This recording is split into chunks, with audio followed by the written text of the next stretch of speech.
Hi viewers, welcome to our channel. ప్రస్తుతం మనతో పాటు ప్రముఖ పొలిటికల్ అనలిస్ట్ కృష్ణ కుమార్ గారు ఉన్నారు. వారితో ఒకసారి మాట్లాడదాం.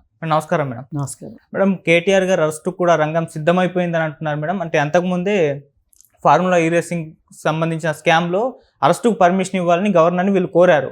ఇప్పుడు గవర్నర్ గారి దగ్గర నుంచి పాజిటివ్ రెస్పాన్స్ వచ్చింది. విచారణకు ఆయన సమ్మతించేశారు. ఇక క్యాబినెట్లో వీళ్ళు మీటింగ్ పెట్టేసి అరెస్ట్ చేయాలా వద్దన్న దానిపైన చర్చలు జరుపుతామని పొంగులేటి గారు అనౌన్స్ చేశారు.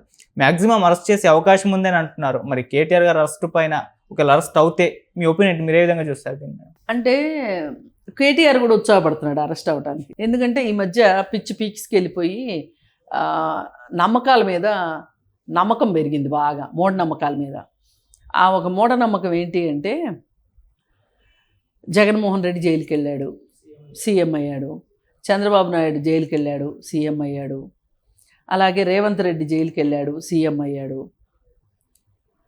ఒకప్పుడు మోడీ మరి జైలుకి వెళ్ళాడో లేదో నాకు ఐడియా లేదు. అమిత్ షా అయితే వెళ్ళాడు. ఆయన మనకి హోమ్ మినిస్టర్ అయ్యాడు కదా. మరి ఇవన్నీ ఆలోచించుకుని కేటీఆర్ కూడా నేను అరెస్ట్ అవుతా అదేదో సెలవులప్పుడు అమ్మమ్మ గారింటికి వెళ్తా అని అడిగినట్టు అడుగుతున్నాడు. వీళ్ళు చేయాలా వద్దా, ఇప్పుడు అతనికి అంతటి సువర్ణ అవకాశాన్ని ఇద్దామా వద్దా అని వీళ్ళు ఆలోచిస్తున్నారు.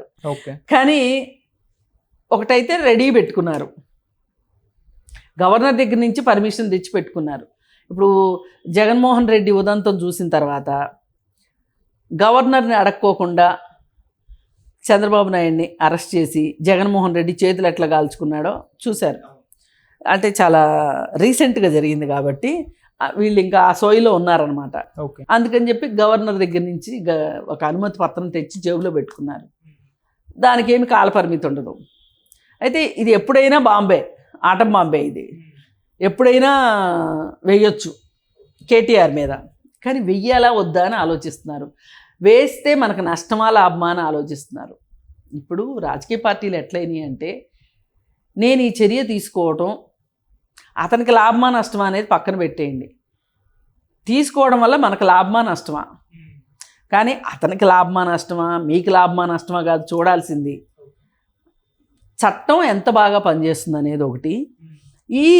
ఈ నిర్ణయం తీసుకోవడం వల్ల రాష్ట్రానికి ఏంటి ఉపయోగం, అది డబ్బు రూపంలోనా లేకపోతే చట్టాన్ని పరిరక్షించడంలో భాగంగానా, లేదు ఒక నైతికతని అంటే ఒక ఎగ్జాంపుల్ సెట్ చేయటం కోసమా అనే దాని గురించి లేదు వీళ్ళకి పట్టింపు. వాళ్ళకి నష్టం కావాలి, మనకు లాభం కావాలి, అంతే. అంతకుమించి వాళ్ళు తప్పు చేశారా తప్పు చేయలేదా అనవసరం. మనకి, మన పార్టీకి, మన అధికారానికి అది ఉపయోగపడదా అని వీళ్ళు ఆలోచిస్తారు. వాళ్ళు ఏం ఆలోచిస్తారు, అరెస్ట్ అయితే అయ్యాము, 4 రోజులు రాజభోగాలు అనుభవించవచ్చు. మా చెల్లి అరెస్ట్ అయింది, తిహార్ జైల్లో పెట్టారు. మా చెల్లికి ఏమేమి ఇచ్చారు, ఇంట్లో నుంచి ఫుడ్డు, ఎప్పుడు డాక్టర్ కావాలంటే అప్పుడు డాక్టరు, చదువుకోవడానికి పుస్తకాలు, పరుపులు, వేసుకోవడానికి బట్టలు, మళ్ళీ ఎవరినన్నా చూడాలి అనిపిస్తే వాళ్ళని చూడటానికి అనుమతి. ఇన్ని అనుమతులు ఇచ్చిన తర్వాత అప్పులోళ్ళు బాధించరు, మనం ఎవరి దగ్గర లంచం తీసుకుంటే వాళ్ళు మన బాధించరు. ఈ సందర్భంలో జైలుకి వెళ్ళి వాళ్ళకి ములాఖత్ ఎవరిస్తారు,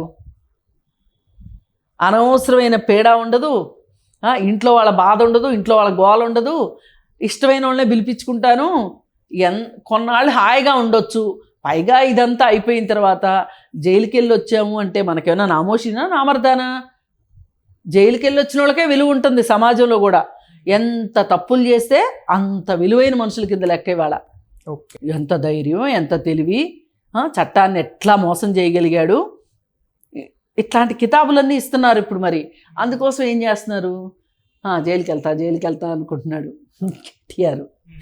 ఇది ఇంత జగన్నాటకంలో, ఇంత అంతర్నాటకంలో ఏం చెప్తాం చెప్పండి? అవుతాడా అవడా అంటే క్యాబినెట్లో మాట్లాడినప్పుడు కొంతమంది ఈ పాయింట్లన్నీ వస్తాయి. రేపొద్దున వాళ్ళు మామూలు మనుషులే కదా, మనలానే మాట్లాడుకుంటారు వాళ్ళు కూడా. మాట్లాడుకుని ఏం చేద్దాం అనుకుని మెజారిటీ ఏమంటారు ఏంటి చూసి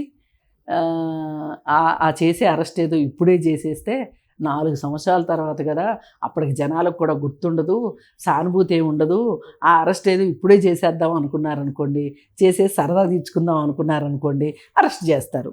ఓకే. ఇప్పుడు ఈయన అరెస్ట్ వల్ల ఈయన కట్టిన 55 కోట్లు కేటీఆర్ ఆస్తిలో నుంచి ఏమన్నా రప్పిస్తే మీకు నాకు సంతోషం.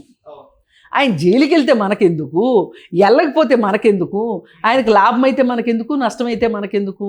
మనకు కావాల్సిందేంటి? మన ఖజానాలో నుంచి 55 కోట్లు వెళ్ళినాయి. ఆ 55 కోట్లకి మనం బోల్డ్ అప్పులు తెచ్చుకున్నాం, మన రాష్ట్రంలో మనం బోల్డ్ వడ్డీలు కడుతున్నాము. మనకు వడ్డీతో సహా డబ్బులు వచ్చినాయా లేదా? అది కేటీఆర్ దగ్గర నుంచి ముక్కుపిండి వసూలు చేసామా లేదా అన్నది నాకు మీకు సంబంధించిన విషయం. అది ప్రాధాన్యత కలిగిన విషయం. కానీ ఎవరు జైలుకి వెళ్తే మనకెందుకండి?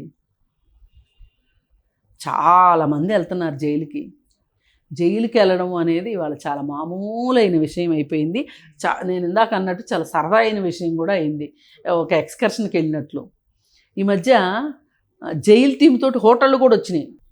నేను నిన్నే చూశాను. ఓకే. ఇక్కడ చూశాను, హైటెక్ సిటీ దగ్గర అనుకుంటా, జైలు టీమ్ తోటి. ఆ కూకట్పల్లిలో చూశాను, ఒక మాల్లో జైలు టీమ్ తోటి హోటల్ కట్టారు. అలాగే